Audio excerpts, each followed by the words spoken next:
Baik, sudah Pak. Oke, baik. Pak Rifki, Assalamualaikum warahmatullahi wabarakatuh. Waalaikumsalam warahmatullahi wabarakatuh.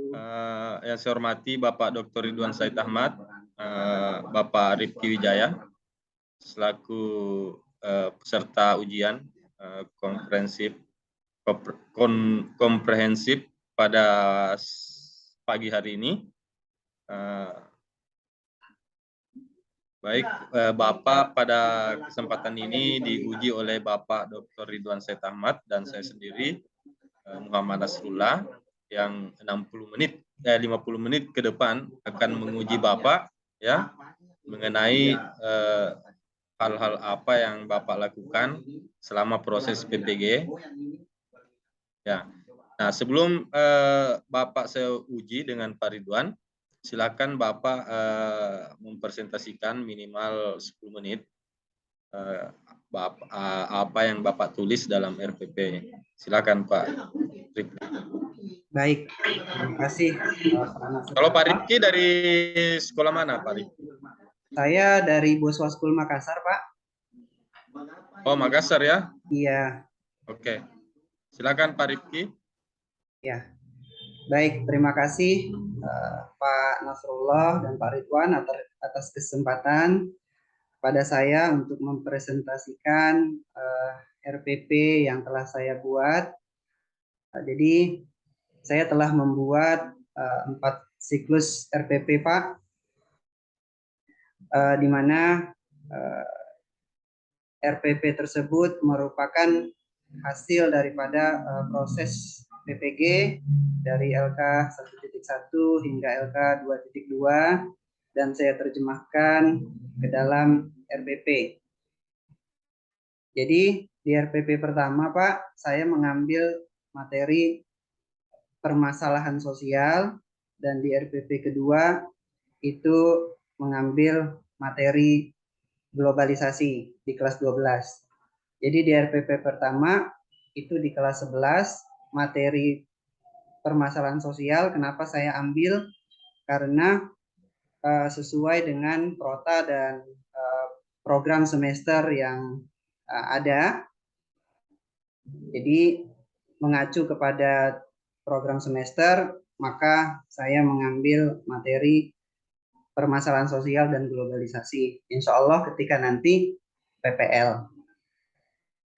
Adapun di RPP pertama materi permasalahan sosial, saya menggunakan model problem based learning, Pak. Kemudian metode yang saya ambil adalah metode diskusi brainstorming. Adapun akar masalah yang saya hadapi di sekolah yaitu dalam soal diskusi, Pak, adanya dominasi atau ketidakmerataan distribusi siswa berpendapat karena ada beberapa siswa yang dominan. Maka dari itu solusi yang saya ambil pada RPP pertama adalah metode diskusi brainstorming. Mengapa saya ambil metode diskusi brainstorming dari beberapa metode diskusi lainnya? Karena setelah melalui kajian literatur dan wawancara didapat kelebihan bahwa metode brainstorming itu memberikan ruang yang rata, yang sama kepada setiap peserta untuk mengungkapkan gagasan, ide, pendapat tanpa harus merasa tertekan, tanpa harus merasa dinilai oleh peserta lain. Sehingga menurut saya hal tersebut merupakan jawaban daripada permasalahan, akar permasalahan yaitu meredam adanya dominasi peserta didik. Kemudian kelebihan berikutnya metode brainstorming ini guru sebagai moderator, Pak. Jadi sehingga dengan kemampuan guru bisa mendistribusi, bisa memainkan peran strategis, mengatur jalannya diskusi hingga sampai kepada kesimpulan. Kemudian model PBL saya ambil karena menurut saya model di mana siswa berfokus kepada masalah ini dapat merangsang atau menstimulus siswa mengkonstruksi atau membangun pengetahuannya melalui minat dan pengalamannya yang unik. Karena menurut model ini bahwa siswa tersebut memiliki pengetahuan, ya jadi bukan seperti gelas kosong, mereka sudah memiliki pengalaman, pengetahuan, dan ini harus kita daya gunakan untuk bisa memecahkan masalah. Jadi antara model dan metode diskusi brainstorming ini menurut saya sudah bersinergi satu arah, menstimulasi siswa untuk berpikir kritis dan kreatif untuk menyelesaikan solusi. Adapun pendekatan saintifik juga di situ bersinergi juga Pak, mengkonstruksi siswa untuk bisa menghasilkan suatu solusi yang orisinil Pak, yang kreatif seperti itu. Dan di permasalahan RPP kedua Pak, itu saya mengambil metode picture and picture dan number head together, di mana metode ini saya yakini berdasarkan literatur dan juga wawancara itu bisa menumbuhkan minat belajar dan juga meningkatkan hasil belajar. Dan model yang dipakai di RPP kedua itu model discovery learning Pak. Jadi siswa diajak untuk menemukan konsep daripada globalisasi menggunakan kognitifnya, pengetahuannya, pengalamannya, dan minatnya. Jadi nanti dari hasil identifikasi masalah, dari membuat hipotesis, kemudian guru membimbing siswa menyelidiki, itu sampai tahapan verifikasi nanti bisa diverifikasi apakah konstruksi konsep yang mereka bangun sejak dari mengamati itu sesuai dengan definisi para ahli maupun verifikasi dari guru. Baik, seperti itu Pak, presentasi dari saya atas 2 RPP yang telah saya buat. Terima kasih Pak Nasrullah.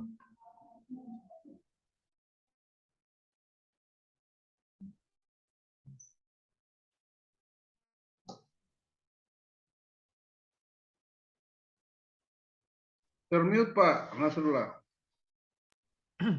Baik Pak Rizky, tadi sudah dipresentasikan perangkat pembelajaran yang Bapak buat dalam proses pembelajaran nantinya. Nah sekarang saya mau bertanya, bisa dengar suara saya Pak Rizky?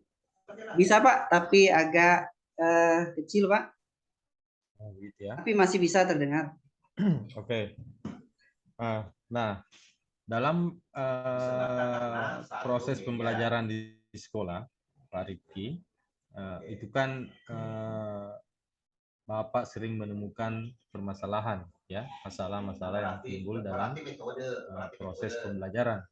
Nah, sekarang saya ingin bertanya kepada Pak Rizky, kira-kira permasalahan apa saja yang Pak Rizky dapatkan selama ini dalam proses pembelajaran itu?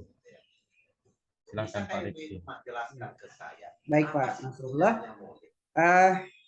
Permasalahan-permasalahan yang telah saya hadirkan di LK 1.1 itu berdasarkan pengalaman-pengalaman yang saya temui di sekolah saya Pak, di Puskesmas Makassar. Jadi pertama Pak, masalah ketika guru melakukan diskusi bersama peserta didik, itu saya sering mendapati ada 1-2 siswa yang terlalu dominan untuk tampil, untuk berpendapat, sehingga meredam pendapat-pendapat dari siswa yang lain. Nah, ini menurut saya ada masalah dalam distribusi pendapat, sehingga nanti berdampak kepada satu kesimpulan akhir yang partikular Pak, tidak Intinya mengakomodasi. saja Pak Rizky. Ya. Intinya saja permasalahan apa yang Bapak temukan? Ya, masalah memanage diskusi kelompok Pak. Terus apa lagi? Ya, kemudian permasalahan bagaimana meningkatkan hasil belajar siswa, Pak. Nah, itu Kalau problemnya, masalahnya apa? Problemnya ya, apa? problemnya banyak guru yang menggunakan instrumennya itu saja, Pak, menonton, Pak, instrumen pengetahuan saja dan mengabaikan instrumen sikap dan keterampilan, Pak. Oke, apalagi permasalahan? Ya, selain itu ada beberapa kendala sarana prasarana, Pak, tapi menurut saya masalah yang inti di kelas itu manajemen kelas, ya, manajemen mengorganisasi diskusi itu, Pak, yang paling utama, Pak. Ya, oke. Nah, sekarang saya ingin tanyakan bagaimana cara Bapak mengidentifikasi masalah itu? Ya, sehingga Bapak mengatakan itu adalah sebuah masalah. Nah, sekarang caranya Bapak mengidentifikasi masalah itu, masalah yang Bapak sebutkan tadi. Baik. Ya, cara saya mengidentifikasi masalah yang pertama berdasarkan observasi saya sendiri, Pak, atas pengalaman belajar mengajar saya di kelas. Kemudian juga saya melakukan sesi wawancara kepada teman sejawat, kepada kepala sekolah. Nah, itu apa saja masalah-masalah yang mereka dihadapi di kelas. Dan ternyata ada kesamaan masalah yang kami hadapi, yaitu bagaimana mengorganisasi sebuah diskusi sehingga merata, Pak. Oke. Selanjutnya, tadi kan Bapak sudah menentukan masalahnya apa. Nah, sekarang saya ingin bertanya,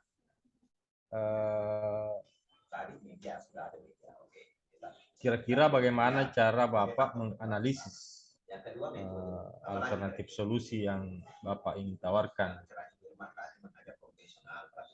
Ya, baik.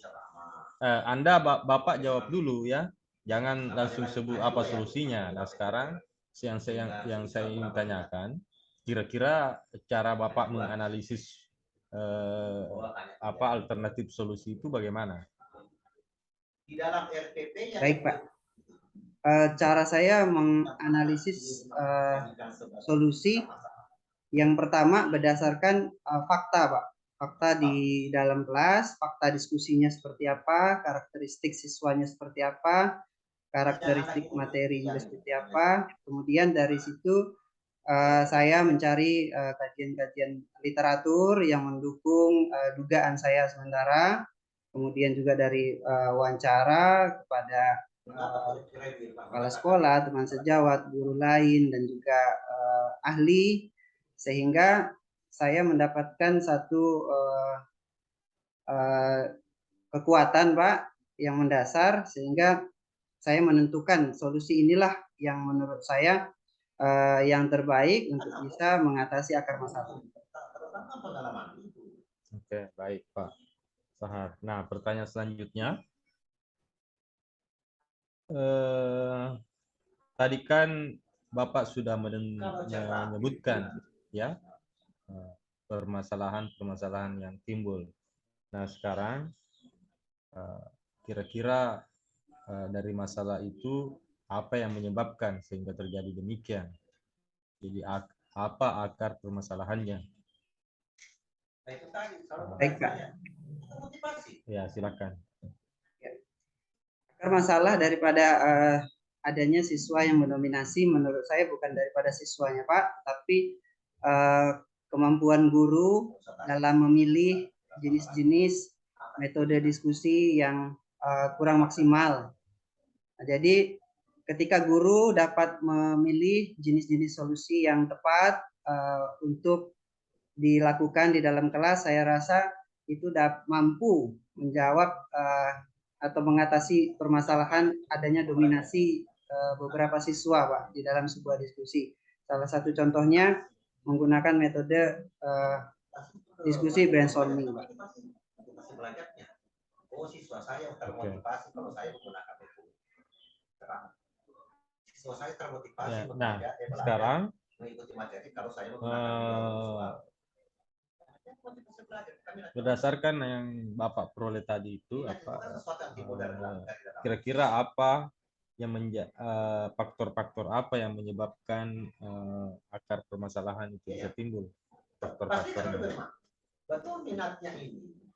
Ya, Faktor-faktor yang menjadi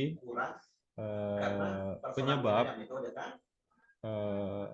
sehingga masalah itu, akar permasalahan itu bisa terjadi. ya, baik Pak.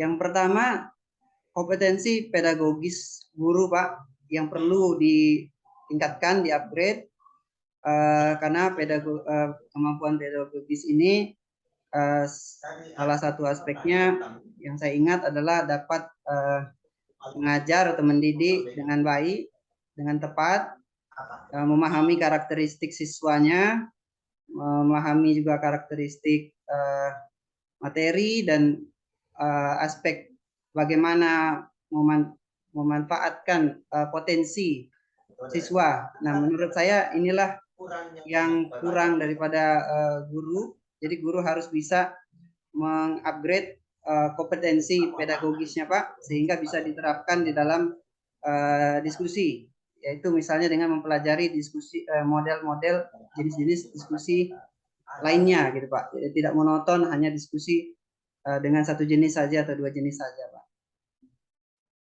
Itu salah satu upaya yang bisa dilakukan Pak.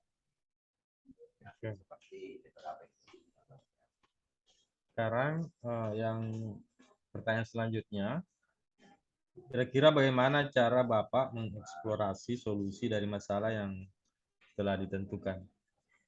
Baik, jadi untuk kita memilih metode ataupun model yang tepat yang akan kita terapkan, yang pertama yang harus kita lakukan adalah mencari literatur Pak.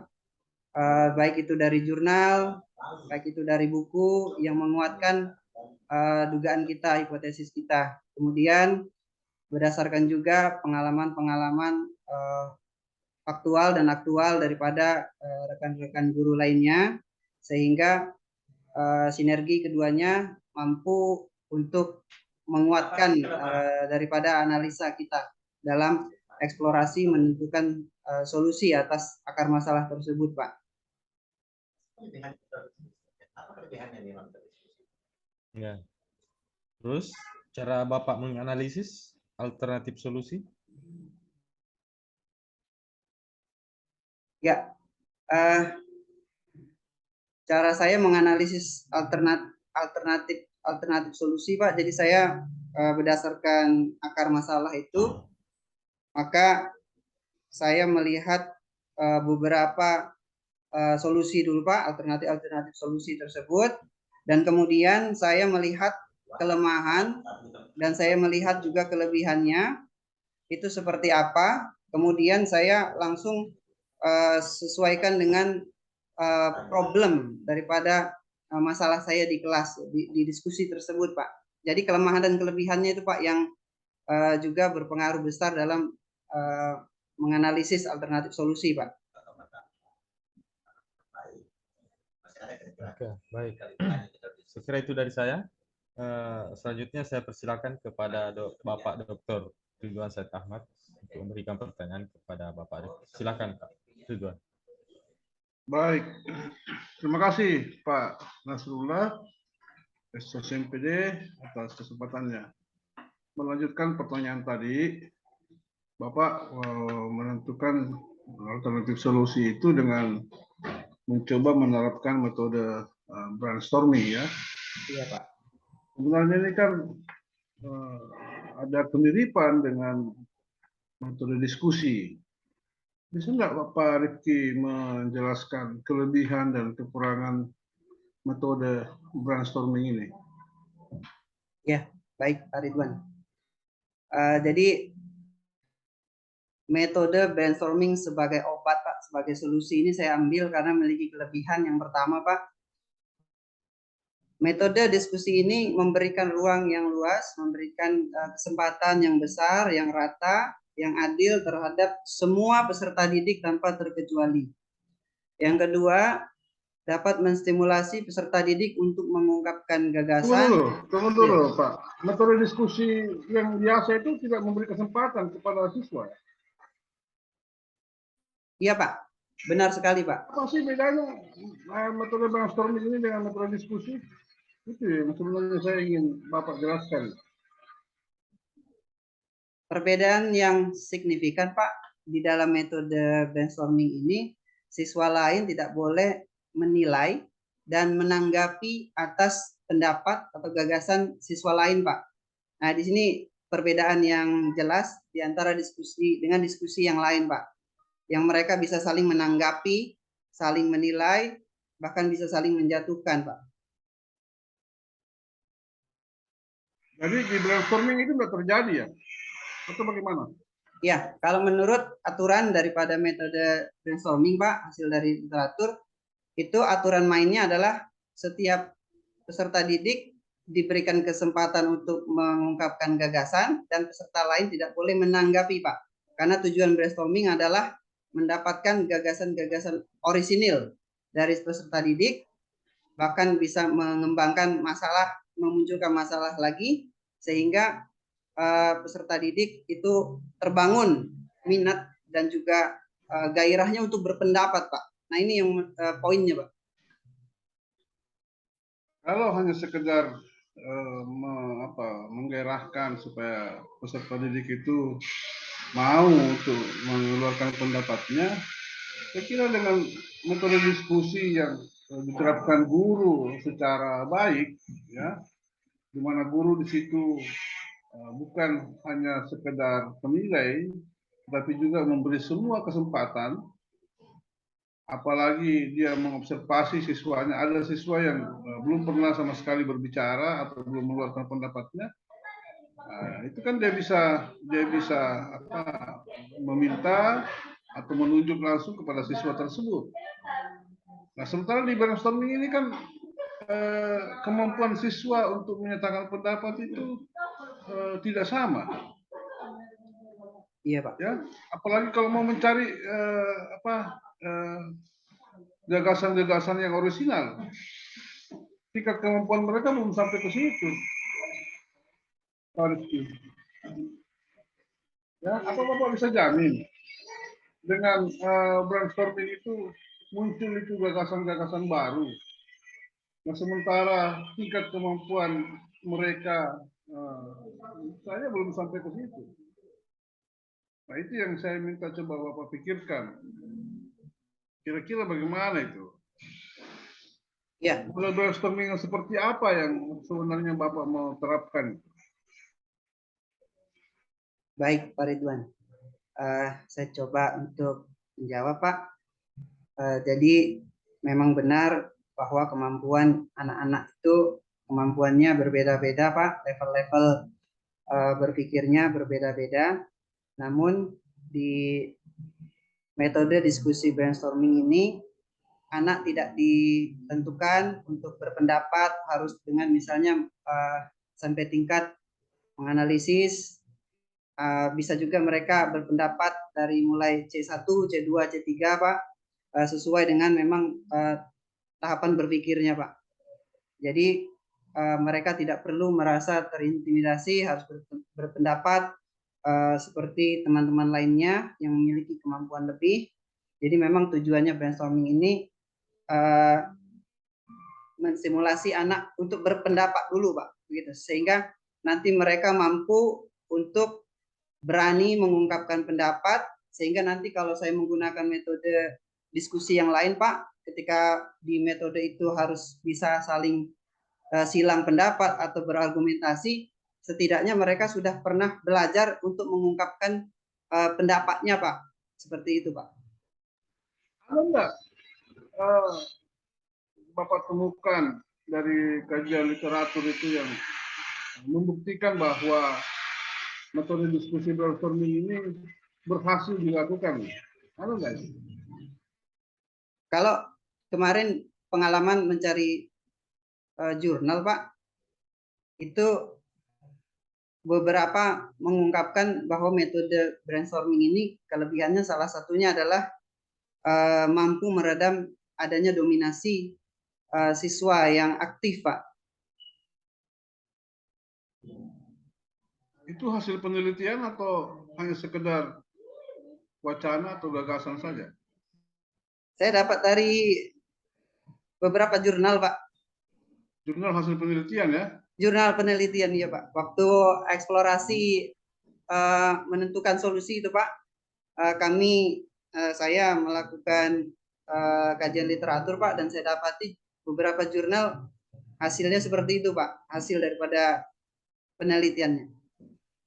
Yang Bapak perlu waspadai adalah jangan sampai metode diskusi brainstorming ini sama saja dengan metode diskusi biasa.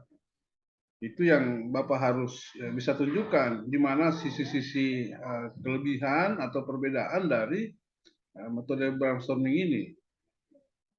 Ya, itu yang perlu nanti pada saat PPL misalnya, Bapak harus bisa memberikan pembeda antara diskusi biasa ya dengan brainstorming ini. Nah, selanjutnya bagaimana Bapak menerapkan hal ini dalam penyusunan RPP? Baik, Silakan Pak. dijelaskan, Pak. Ya, jadi metode brainstorming ini nanti ada di sintak ketiga, Pak. Insya Allah di sintak ketiga daripada PBL, Pak. Di mana guru membimbing penyelidikan. Nah, disitulah metode brainstormingnya mulai dilakukan bersama peserta didik. Jadi peserta didik dibagi, bukan dibagi, Pak, dibentuk the whole class, Pak. Jadi tidak dibagi kelompok-kelompok kecil kalau brainstorming itu. Jadi satu kelas itu merupakan satu kelompok, mereka dibuat melingkar, Pak. Mereka dibuat melingkar seperti itu. Kemudian guru sebagai moderator yang pertama adalah meminta peserta didik untuk membuat pertanyaan menggunakan kertas post-it itu sebanyak-banyaknya mereka tulis. Mereka tulis berdasarkan apa? Berdasarkan hasil pengamatan di PBL yang pertama, sintak pertama, mereka mengamati sebuah video dulu dari guru. Nah, di situ mereka membuat pertanyaan sebanyak-banyaknya. Kemudian tahap kedua, mereka pula menuliskan di kertas post-it tersebut dugaan, jawaban-jawaban atas pertanyaan mereka juga. Kemudian mereka diminta untuk menempelkan semua kertas-kertas post-it tersebut pada whiteboard yang sudah disediakan, dibuat 2 kolom. Kolom pertama mereka tempelkan pertanyaan, kolom kedua mereka tempelkan jawaban-jawaban. Nah, setelah itu guru menunjuk satu siswa untuk tampil ke depan dan mengambil salah satu pertanyaan dan membacakannya untuk semua audiens. Kemudian peserta didik ini berhak untuk menunjuk peserta didik lainnya untuk menjawab. Jadi nanti saling berantai terus sampai rata semua, seperti itu, Pak. Diputar terus seperti itu siklus, sehingga di akhir yaitu tahapan pembuktian. Jadi menyeleksi dulu, Pak, diseleksi dulu mana pertanyaan yang tepat sesuai dengan konten, mana jawaban juga yang tepat. Itulah yang kita pilih untuk nanti menjadi kesimpulan akhir. Nah, itu melalui tahapan memverifikasi dulu. Diverifikasinya bagaimana? Yang pertama, kita akan verifikasi dengan literatur. Menurut pendapat ahli, dicocokkan apakah jawaban mereka itu identik atau mirip maknanya, atau jawaban mereka kurang tepat. Dan juga guru juga bertindak sebagai verifikator untuk juga memberikan kepastian bahwa jawaban mereka itu sudah tepat atau belum. Kemudian hasil daripada kesimpulan tersebut bisa dikembangkan, Pak, ke C6 dengan mengajak siswa misalnya membuat menyimpulkan dalam bentuk poster menggunakan aplikasi Canva, seperti itu, Pak. Ya, baik Pak Rifki. Selanjutnya, bagaimana sih cara kita mengembangkan sebuah IPK juga tujuan pembelajaran. Silakan dijelaskan. Baik.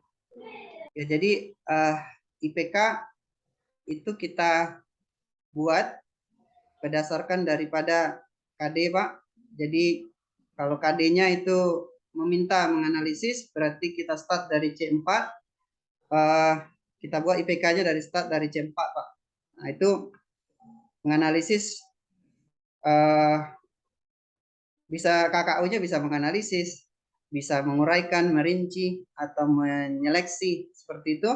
Kemudian IPK ini harus bisa juga diterjemahkan nanti dalam tujuan pembelajaran di behaviornya, Pak. Behaviornya itu misalnya peserta didik mampu menganalisis, peserta didik mampu mengelompokkan. Di situ di level tujuan pembelajarannya, Pak.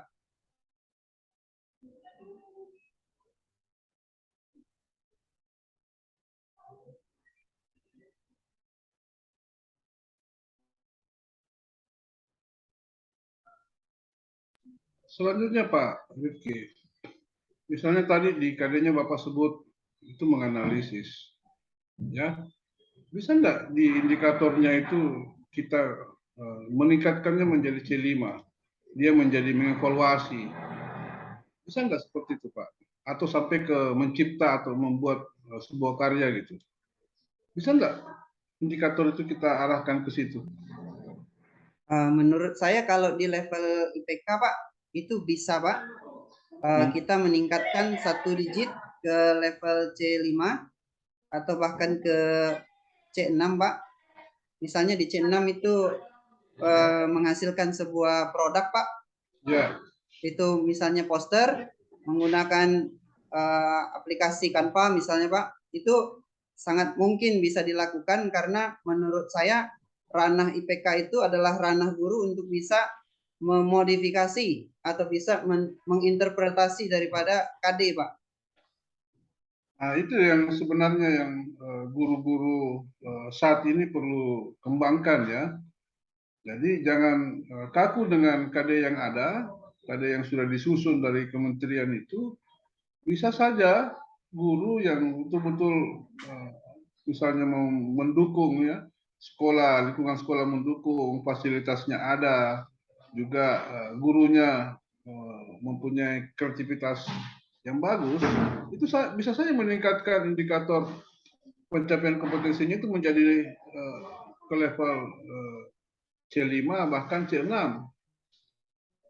Jadi kurang apa ya, kalau misalnya KD-nya hanya C4 kemudian IPK-nya juga C4 kan ya sebenarnya justru kemampuan guru itu tidak berkembang. Ya. Nah sekarang di tujuan pembelajaran Pak, bagaimana menyusun sebuah tujuan pembelajaran yang baik? Apa indikator-indikator yang bisa kita gunakan? Silakan Pak Rifki. Ya, untuk bisa memformulasikan tujuan pembelajaran, kita harus memasukkan ABCD, Pak. A-nya itu audience, yaitu peserta didik. Kemudian B-nya itu behavior, Pak. Itu bagaimana siswa mampu misalnya menganalisis gitu, Pak. Jadi menggunakan kata kerja indikatornya, Pak. Kemudian C-nya itu conditioning, Pak. Melalui model apa, pendekatan apa, model apa, metode apa, bahkan sampai ke teknik apa mungkin, Pak, yang paling kecil. Kemudian degree-nya itu, Pak, harus kita masukkan misalnya mampu mengidentifikasi masalah-masalah sosial dengan tepat atau berdasarkan pengelompokan tertentu, Pak. Nah, itu menurut saya degree-nya, Pak. Jadi tujuan pembelajaran yang baik harus mengandung 4 elemen ini, Pak. Menurut saya seperti itu. Oke, Pak Rifki. Selanjutnya, untuk membuat siswa itu mencapai IPK, ya itu kan kita harus menggunakan pendekatan atau pembelajaran yang berbasis HOTS ya. Iya, Pak. Sekarang bagaimana Bapak menerapkan itu di dalam pembelajarannya, khususnya berkaitan dengan metode tadi? Silakan dijelaskan, Pak. Baik, Pak. Penggunaan soal-soal HOTS atau materi HOTS ini kalau kaitannya dengan metode yang saya ambil yaitu metode brainstorming, itu ketika guru meminta siswa untuk membuat pertanyaan, itu artinya dia mengkonstruksi pertanyaannya sendiri menggunakan contoh yang paling dasar, misalnya menggunakan apa, mengapa, bagaimana, kapan, di mana.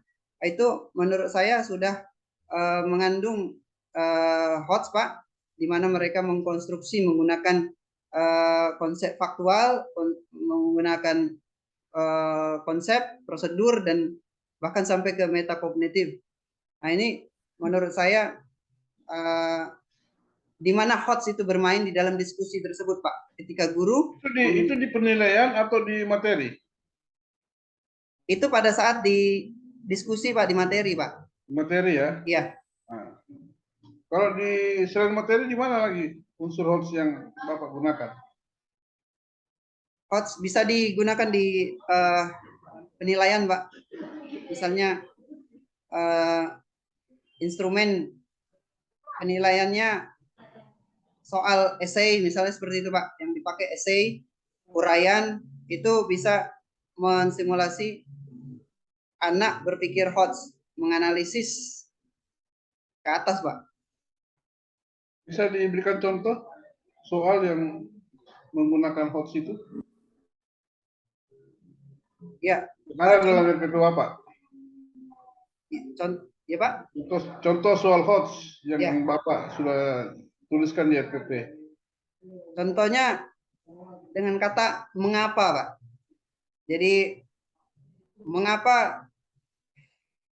Coba Bapak share screen, kita lihat apa betul. Coba sebentar, Pak. Di RPP itu sudah ada seperti itu. Coba share screen dulu, Pak.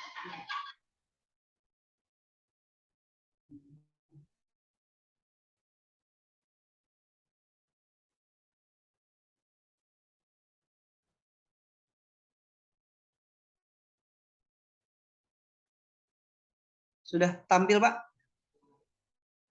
Sudah tampil, Pak. Silakan ditunjukkan soal mana itu yang mengandung HOTS. Bentar, Pak. Saya coba.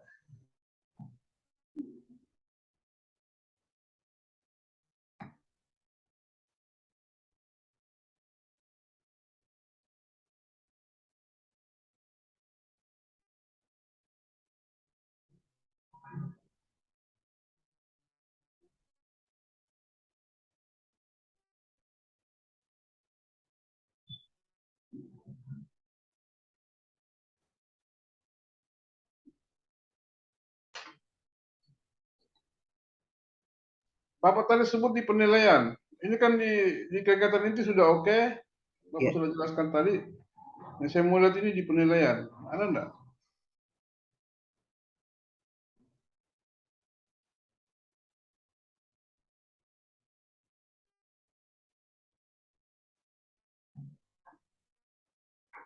Ini ya? Iya, Pak. Silakan, Pak. Oh, sudah, ini yang masih mendefinisi, Pak.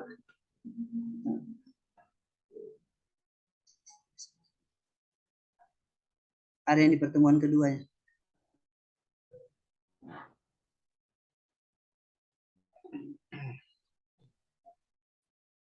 Nah, ini, Pak. Jadi setelah menyimak video dan melakukan diskusi, buatlah pengelompokan masalah sosial berdasarkan 6 faktor penyebab yang disertai dengan satu contohnya, Pak. Jadi kan tadi mengandung kata mengapa. Mana di sini yang mengapa?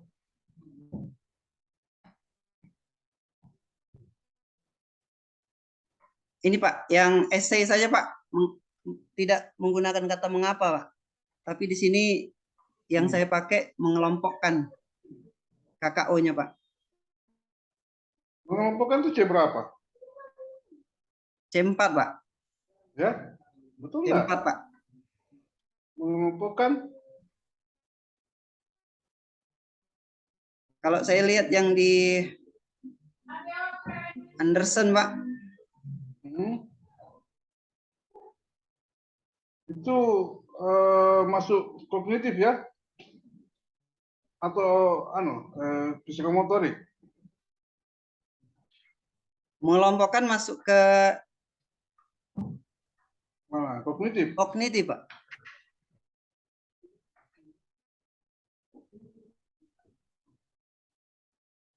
Seingat saya mengelompokkan dia hanya di C3 Pak, mengaplikasikan. Seingat saya, setahu saya mengelompokkan itu setelah dia mengidentifikasi, kemudian dari hasil identifikasi itu ada unsur-unsur yang menunjukkan persamaan, nah itu yang dikelompokkan. Jadi belum C4, masih C3 Pak. Iya.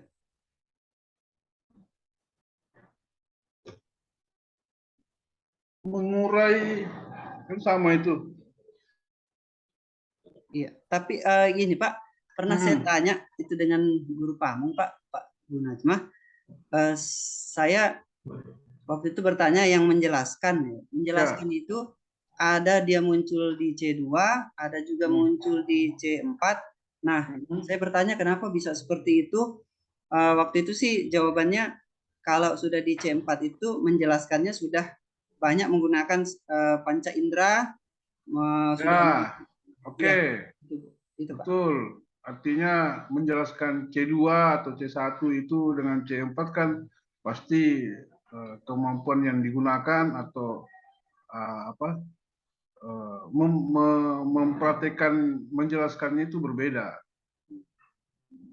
Cocok ya kalau yang dikatakan Bu Nazma kemarin itu bahwa lebih banyak menggunakan yang disebut Bu Nazma kan panca indera. Iya. Ya, nah sekarang yang Bapak sebut ini mengelompokkan ini apa mengelompokkan yang bagaimana? Ya, kalau sampai di sini C2 atau C3 saja, Pak. Sementara yang kita harapkan kan di sini harus C4 ke atas. Bagaimana Bapak bisa membedakan itu, mengelompokkan C3 dengan C4? Ya, kalau mengelompokkan di C4 ini, dia mengelompokkan bukan hanya berdasarkan pengetahuan kognitifnya, Pak. Dia juga bisa menunjuk gambar yang sesuai, Pak. Jadi menggunakan indera penglihatannya, dia bisa menunjukkan dan dia juga bisa menampilkan gambar tersebut dan menjelaskan gambar tersebut bahwa inilah pengelompokan yang sesuai. Gitu. Apa bedanya mengelompokkan yang di C3? Iya, Pak.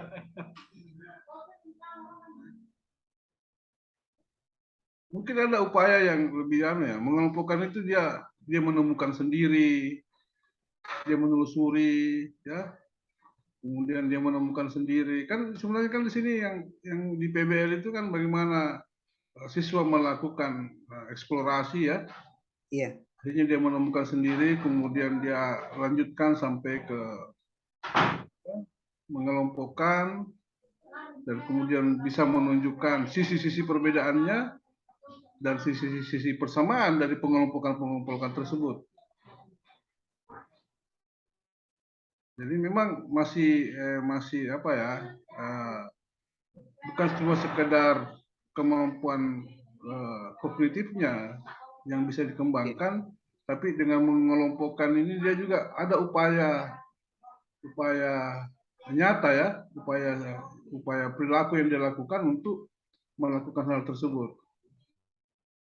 Itu yang menjadi ukuran kita bahwa antara C3 ke bawah dan C4 ke atas itu memang banyak melibatkan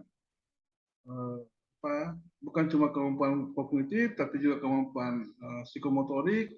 Siswa langsung melakukannya secara individu, hal-hal apa yang ingin dicapai dalam pembelajaran itu.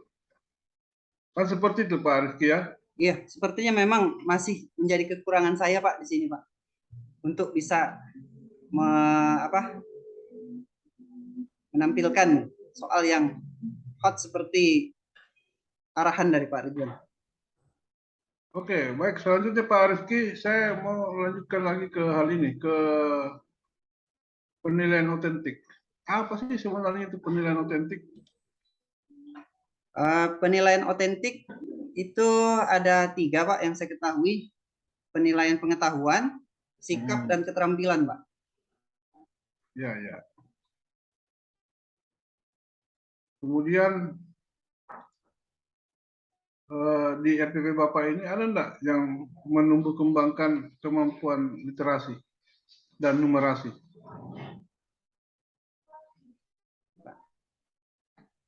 Melalui diskusi Pak. Ya. Di diskusi itu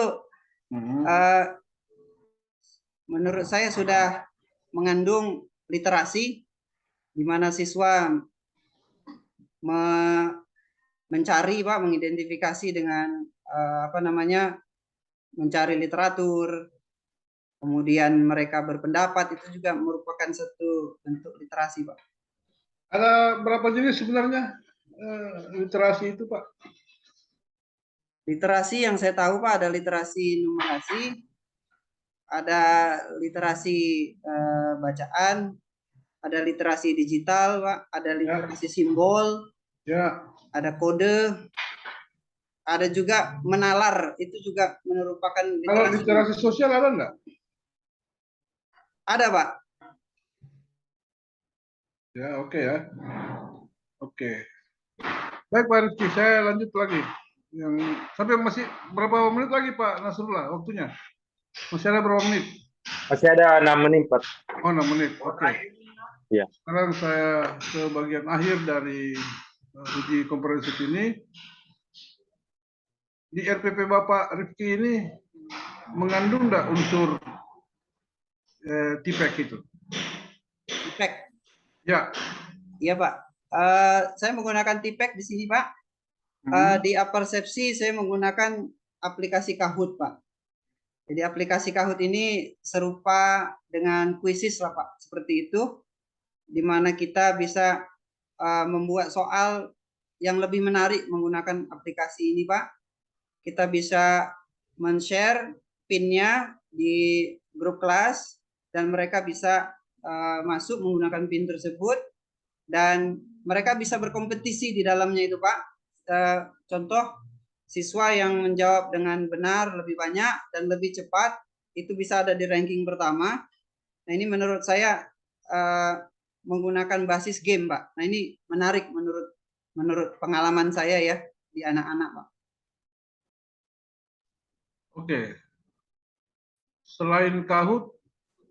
Selain Kahoot, untuk mengamati Pak, saya menggunakan link YouTube yang saya share juga di grup kelas WA. Gitu ya. Oke. Saya kira dari pertanyaan saya cukup Pak Nasrullah. Saya cukupkan. Saya kembali ke Pak Nasrullah. Silakan Pak.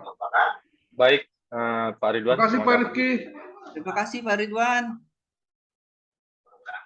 Baik Pak Rizky, ini masih ada waktu sekitar 4 menit. Nah, sekarang mungkin masih ada satu pertanyaan ke Pak Rizky. Tadi Pak Rizky menggunakan metode diskusi ya. Diskusi apa Pak Rizky? Brainstorming Pak. Ya, selain metode itu apa saja yang Bapak ketahui tentang metode diskusi? Ya, Metode diskusi yang saya ketahui Pak, ada diskusi panel, ada simposium, ada bus group, ada whole group, ada debat, Ya. Terus apa lagi? kemudian ada syndicate, diskusi syndicate group Pak. Nah, oke. Metode diskusi. Nah, metode diskusi. Itu kan ada materi yang Bapak gunakan, berikan dulu sebelum mulai diskusi, ya. Iya Pak. Nah, tadi saya lihat ada uraian materi melalui aplikasi. Yang saya mau tanyakan, ini ada kaitannya dengan TPACK Pak ya. Nah, dalam proses pembelajaran diskusi ini untuk mengakses materi Bapak, bagaimana caranya siswa melakukan itu? Ya, jadi setelah guru membuat soal di Kahoot Pak, jadi guru bisa menyeting deadline-nya kapan, waktu, kemudian di situ ada fasilitas mengcopy link, kita copy dan kita share di grup kelas. Dan anak-anak kemudian mengklik link tersebut dan memasukkan PIN-nya, kemudian mereka langsung bisa masuk ke arena. Jadi kita sebutnya arena di Kahoot itu, di waiting list mereka sudah hadir semua, baru bisa diklik start dan mereka memulai jawab pertanyaan-pertanyaannya. Diskusinya kapan Pak dilakukan? Ya, jadi saya menggunakan Kahoot ini di sesi persepsi Pak. Kalau untuk yang mengamati itu menggunakan YouTube Pak. Nah, disitulah siswa mendapatkan materi. Oke, Pak Rifki. Diskusinya dilakukan di mana? Di online atau di dalam kelas? Diskusinya di dalam kelas Pak. Interaksi diskusinya itu dilakukan di kelas atau di online? Di kelas Pak. Di kelas. Nah, tadi pada saat ingin melakukan diskusi, bagaimana cara siswa untuk mengakses itu? Apakah dia akses sebelum proses pembelajaran atau pada saat proses diskusi itu? Sebelum proses diskusi Pak. Jadi materinya diakses sebelum materi diskusi ya? Iya, karena Kahoot-nya di persepsi Pak. Untuk dia persepsi Pak. Saya gunakan yang di sini Pak, dia persepsinya Pak. Oke, baik. Nah, pertanyaan selanjutnya.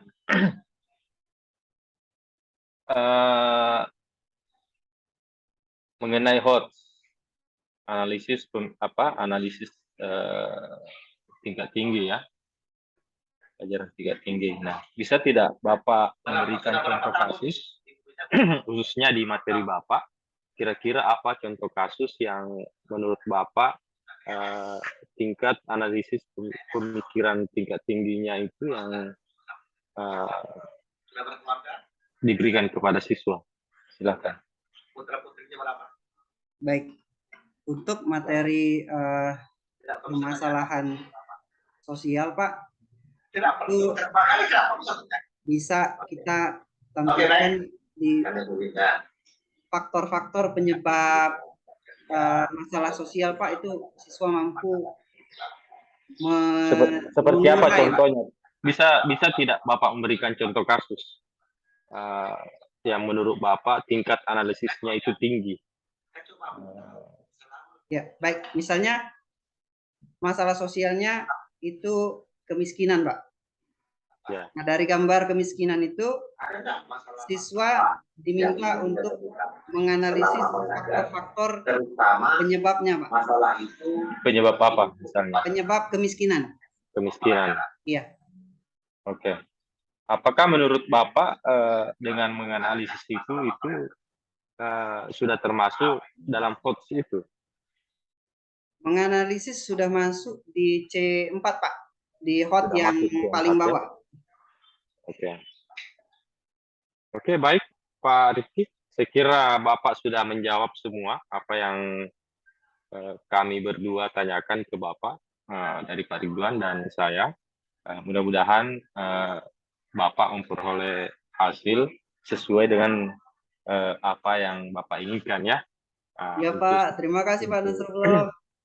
Selanjutnya Bapak melanjutkan ke tahap selanjutnya, yaitu PPL. Oke, baik Pak Rifki, saya kira cukup. Terima kasih Pak. Ya. Pak Ridwan, terima kasih. Silahkan dihentikan recordingnya dan Bapak silahkan leave dari Zoom. Silakan. Ya, Pak.